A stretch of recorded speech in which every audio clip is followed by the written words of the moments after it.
Let's go meet a robot that wants to live with your family. This is Camilla, the head of product, and Tony, the CEO of Sunday Robotics. And today, they just announced that they raised a $165 million Series B led by Code2 at a $1.15 billion valuation. Memo is designed to handle everyday chores like clearing tables, loading dishwashers, and folding laundry, so they can operate in real homes with real messes and real people around. Instead of programming every single movement by hand, Memo learns by watching people mimic these chores in homes. So we're heading inside their lab to see how Memo works, how it learns, and whether this approach could finally make home robots more practical. The company was co-founded by Tony Zhao and Cheng Chiga, two Stanford PhD researchers. Tony previously worked at Google DeepMind and Tesla's autopilot team and co-invented Aloha. Cheng worked at Apple and Toyota Research Institute and developed the diffusion policy framework that allowed robots to learn from human demonstrations. Together, they dropped out of their Stanford programs in mid-2024 and began building in a garage, running 3D printers around the clock. And in 18 months, they assembled an all-star team of engineers and researchers from Stanford, Tesla, Waymo, Meta, and Neuralink. What is this area called? Macro data refinement. Macro data refinement. Hi, I'm Claire. Nice to meet you. Nice to meet you. Hey Memo, our friend Clara is here. Hi Clara, I'm Memo. Welcome to Sunday. Wow. Hi, Memo. Memo, can you relax? I'm now in gravity compensation mode. You can try moving my arms to feel how safe and easy it is. Can I try doing that? Yes, of course. Oh, it's actually really smooth. It is pretty heavy though. It is heavy. Let me ask this personal question. Memo, how heavy you are? I weigh 170 pounds total, with my base weighing 133 pounds to keep me from tipping over. You can even try pushing my chest to see if I stay stable. Am I allowed to push it? Yeah, of course. Okay. It's inviting you to push. It's actually super stable, and you'll notice that one of the key design choices they've made is that unlike the bipedal walking systems you'll often see from other humanoids, Memo has wheels, and it's a very deliberate engineering trade-off. The way we think about safety of Memo is what we call it passively safe. When the robot, let's say, is like fully stretched out like this, and let's say we immediately cut the power as this worst case. The robot will not be tipping over and it will just the hand will just go down. And this is a very hard claim to make about any bipedal robots. You need to be actively balancing itself to stay upright. But for a wheel platform, it's a lot easier. Memo, can you go make a cup of coffee? It's almost 2 p.m. Just confirming. Would you like me to go ahead and make that coffee now? Yes, me too. Got it. I'll get that coffee started for you. Seen demos where it's sped up, but right now it's moving quite slowly. Is that for mostly safety purposes? Yes. So I would say the wheels can actually move dangerously fast. We artificially limit the speed in the software, so that it's actually fairly safe.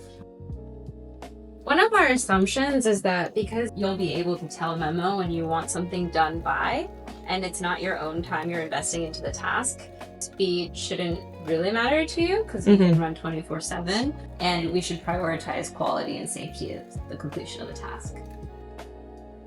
For this specific task, say I have a completely different coffee machine. How does it know what to do? So the idea is after we deploy this task to our 5,000 or a few thousand, 500 or a few thousand of these memory developers, they'll each have a slightly different way to make coffee in their home. And once our neural network has seen enough of ways to make coffee, it will be able to generalize to a new coffee machine. Let me see that. So here, click twice, and now it's retrying. Stop the coffee task for now. If you'd like me to continue or do something else, just let me know. Try cleaning up the table. I'm on it. Cleaning the table right now. In case you're wondering, Memo is not currently available for purchase. They're going to start putting Memo in households later this year, and they recently opened up their founding family beta. During the beta period, they'll test whether Memo can actually handle the chaos of real family life. As simple as clearing a table looks, this is actually kind of a nightmare scenario in robotics. It requires long horizon reasoning, a lot of dexterity, and force sensitivity. Note here that Memo can hold 2 wine glasses in one hand without breaking them. This is actually really difficult because wine glasses are transparent, which is hard for computer vision, reflective, so it creates false readings, and fragile, meaning that there is 0 margin for error. And not to mention, very oddly shaped. It's even able to remember to throw out any liquids or waste before putting things in the dishwasher. In the process of going from table to dishwasher, Memo autonomously navigates over 130 feet, performs 33 unique interactions with 21 different objects. And to put this into perspective, most robot demos focus on single-step tasks like move this here or pick this up. This demo involves dozens of decisions like which plate to grab first, how to scrape food waste, where each item belongs in the dishwasher, even how to maximize space in there. If you think about the task, when you're grasping 2 wine glasses with one hand, if you apply a little bit too much force, you're going to break both of them. And when you're trying to load it into the dishwasher, you need to kind of see where kind of the opening of the wine glass is landing at, and it's a transparent object. It's actually very hard to perceive. And another, also like if you apply the wrong amount of force, you're like, really pushing down, it's gonna break the whole glass. So it's a very delicate balance of precision, and also both in terms of the trajectory, the position, and in terms of the force profile of the robot. What Alper will show next is this sock folding task. That is also the first time any robot can do this task. Alper, do you want to start? I think this is true for many other things. So we'll start with the exciting part. Then can you fold my socks? Sure thing. I'm folding your sock. This is another deceptively complicated task. Socks are what roboticists call deformable objects. They change shape when you touch them. So unlike a plate or a cup, socks don't have a consistent geometry. There aren't any rigid landmarks, and the toe and the heel of a sock basically look identical when crumpled up. For a robot to visually recognize it, it's basically a shapeless fabric blob. And not to mention, folding it requires just enough tension to smooth out and stretch it, but also enough force to fold it back into a ball. All of this while synchronizing different actions at a millimeter level in different arms.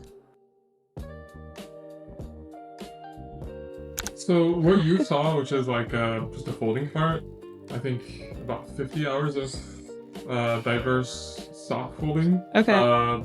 This model can do a little bit more than that, so we're about to see some of it. This specific motion is actually what the team calls thumbing, which is really complex because Memo doesn't have a thumb in the human sense.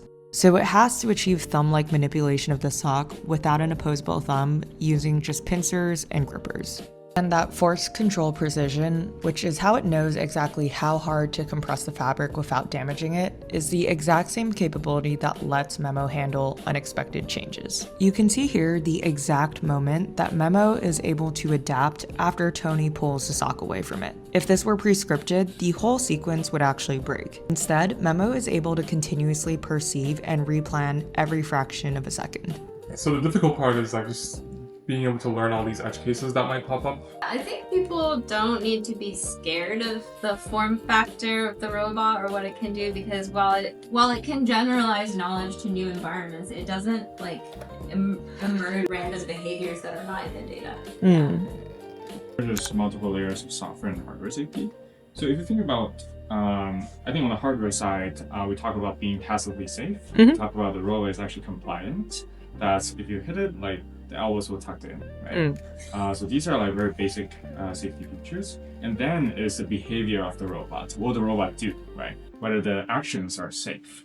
So the best way we can ensure that level of safety is just through very, very high quality data that we supervises the robot through the data it ingests. And as long as we keep the data set safe, we can have the robot exhibit safe behavior. For example, we're never going to train a robot to like throw a plate around, right? Yeah. If one of our memory developer does it, we're not going to like train on that data. Right now they can run for around 4 hours. 4 hours. It's actually like battery life is something quite simple to address for us. Okay. So if we want to be like even larger, we can just put a larger battery at a base. We're also still playing around with different ideas here, whether it should have a charging dock or Memo should just plug itself into an outlet. Plug itself into an outlet. Okay. Right now it has a hand, right? Yeah. So we're still playing around with all these ideas. I feel like he's been in a Sisyphus, like endless sock loop.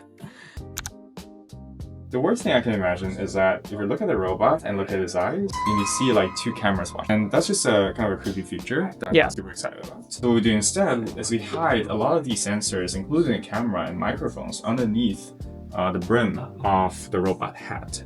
So the eyes are actually purely decorative. You can in fact even customize and accessorize Memo in different hats and hairstyles. One of the most interesting parts about Sunday Robotics is their skill capture gloves. Most robotics companies start with building a robot and then figure out how to train it through teleoperation. Instead, Sunday wanted to start with the data collection problem of how you gather millions of manipulation demonstrations from real homes without having to deploy thousands of robots and expensive teleoperation rigs. So they landed on these gloves and shipped over 2,000 of these to what they call memory developers, people who get paid to perform household tasks while wearing gloves. In fact, the gloves were designed first before Memo the robot even existed. This means that every demonstration from a memory developer wearing this glove can be directly translated into movements that Memo can execute. So far, they've already collected over 10 million episodes of household routines this way from over 500 real homes with different layouts. My fingers are too. What should I do first? Do you feel the button in your thumb? Yes, on the side. Okay, yeah. So this button in your thumb fingers would be how you start recording. Okay, so I would click on the side, there's a little button, Mm-hmm. and then I would pull open. How does it know how much tension or strength to use to, for example, do this action? So inside the glove, we actually embedded a few force sensors.